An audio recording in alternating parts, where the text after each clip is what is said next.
Hello everyone, welcome to my YouTube channel ख्वाबों के पंख। आज इस वीडियो में हम आपको कल्कि जयंती 2023 में कब है, इसके शुभ मुहूर्त, पूजा विधि और महत्व के बारे में बताने जा रहे हैं।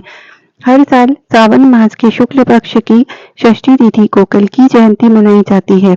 इस प्रकार साल 2023 में 22 अगस्त को कल्कि जयंती है। इस दिन भगवान विष्णु के 10वें अवतार कल्कि जी की पूजा उपासना की जाती है। वर्तमान समय में कल्कि अवतार नहीं हुआ है। धर्मशास्त्रों में निहित है कि भविष्य में भगवान कल्कि अवतार लेंगे। ये उनका अंतिम अवतार होगा। यह दिन वैष्णव संप्रदाय के लोगों के लिए बेहद ही खास होता है। इस दिन श्रद्धा भाव से भगवान कल्कि की पूजा उपासना की जाती है।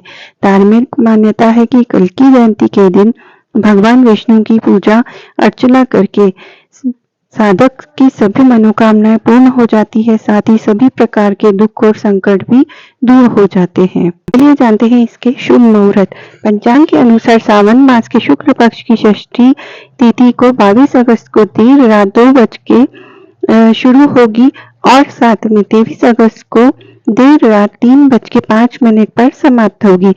इसी तरीके से इसकी उदया तिथि मान है, अतः 22 अगस्त को कल्कि जयंती मनाई जाएगी। साधक दिन में किसी भी समय भगवान कल्कि की पूजा उपासना कर सकते हैं। चलिए जानते हैं कि इसके महत्व क्या क्या है।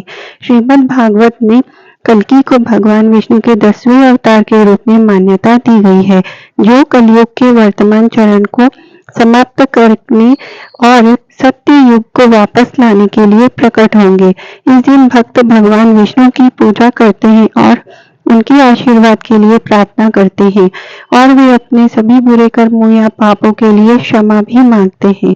लोग अपने जीवन का दर्द रहित और शांतिपूर्ण अंत सुनिश्चित करने के लिए इस दिन उपवास भी रखते हैं। कल्कि को भगवान विष्णु के सबसे क्रूर अवतारों में से एक माना गया है, जो बुराई के अंत और मानव जाति के नई शुरुआत का प्रतीक है। भक्त पूजा करते हैं और मुक्ति पाने के लिए उपवास करते हैं, क्योंकि उन्हें लगता है कि अंत निकट है और इसलिए अंत से पहले अपने पापों की क्षमा मांगते हैं भगवान से। कल्कि देव के 8 सर्वोच्च लक्षणों का प्रतीक है और उनका मुख्य उद्देश्य है अविश्वासी दुनिया को मुक्ति दिलाना।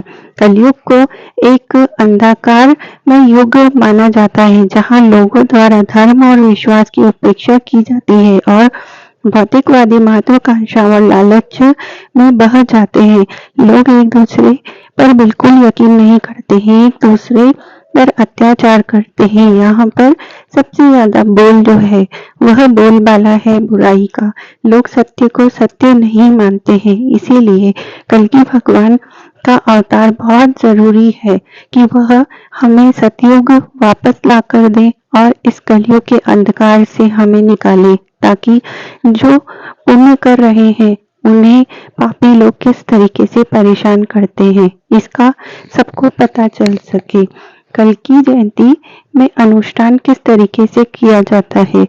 कल्कि जयंती के मौके पर लोग पूरे दिन उपवास रखते हैं और भगवान विष्णु का आशीर्वाद पाने के लिए विभिन्न मंत्रों जैसे नारायण मंत्र, विष्णु सहस्त्र नाम और अन्य मंत्रों का 108 बार जाप करते हैं। भक्त व्रत की शुरुआत करते हुए बीज मंत्र का जाप करते हैं, जिसके बाद पूजा होती है। देवताओं की मूर्तियों को पानी के साथ साथ पंचामृत में भी धोया जाता है। भगवान विष्णु के विभिन्न नामों का जाप किया जाता है। कल्कि जयंती के दिन ब्राह्मणों को भोजन दान कराना जरूरी होता है। कल्कि जयंती एक महत्वपूर्ण त्योहार है, जो कि कलयुग के अंत और सतयुग की पुनः स्थापना के लिए मनाया जाता है। यही कारण है कि हिंदू संस्कृति और धर्म में इस त्योहार का इतना बड़ा महत्व है। इस दिन भगवान श्री हरि विष्णु की पूजा का विशेष महत्व होता है। चलिए अब हम जानते हैं कि पूजा विधि क्या है।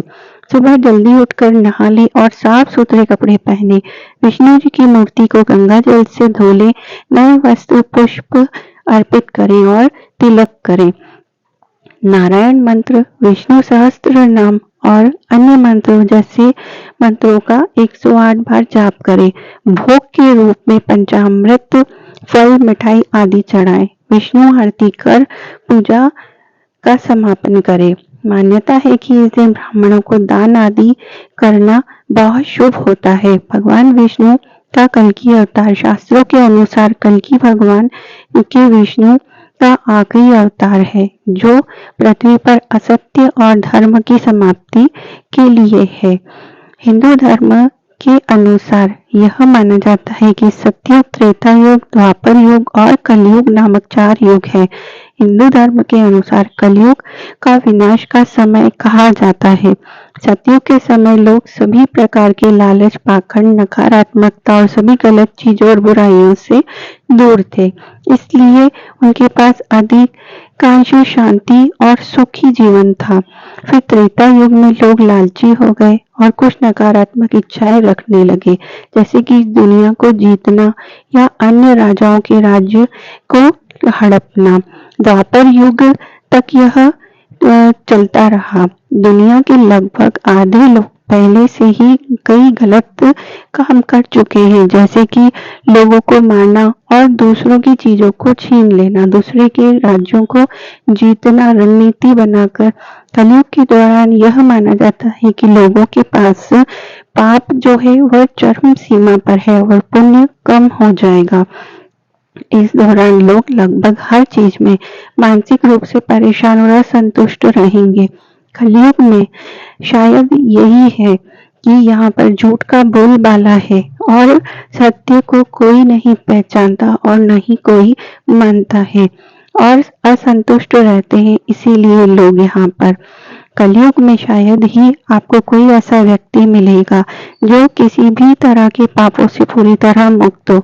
ऐसा माना जाता है कि लोगों को सभी पापों को कर्मों से मुक्त करने के लिए भगवान विष्णु पृथ्वी पर भगवान का रूप लेकर अवतरित होंगे और सारी समस्याओं और पापों से मुक्ति दिलाएंगे।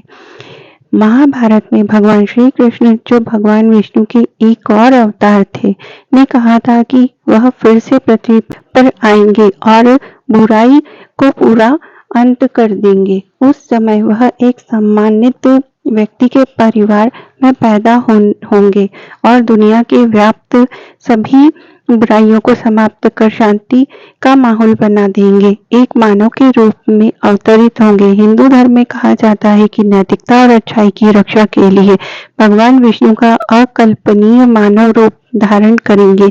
कलयुग पाप का युग है, जब भगवान विष्णु अवतार लेंगे और वे एक ऐसे इंसान के रूप में प्रकट होंगे जो सांवले रंग का होगा।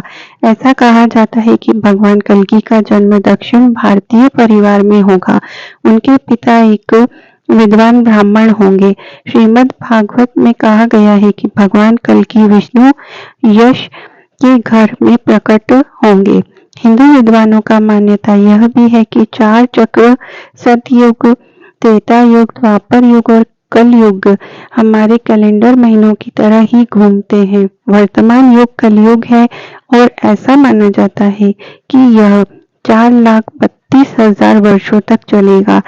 ऐसा कहा जाता है कि कुरुक्षेत्र की लड़ाई का पहले ही 5,000 साल बीत चुके हैं। इसका मतलब है कि अभी भी 4,27,000 साल बाकी हैं और श्रीमद् भागवत के अनुसार भगवान कल्कि कलयुग के अंत में आएंगे। भगवान जब प्रकट हो तो जल्दी से जल्दी प्रकट हो, ताकि इस पाप भरी दुनिया और कलयुग की दुनिया को समाप्त करे, जहाँ पर हर कोई एक दूसरे को छल करके जीतना चाहता है। यहाँ कोई भी सत्य की राह पर नहीं चलना चाहता है।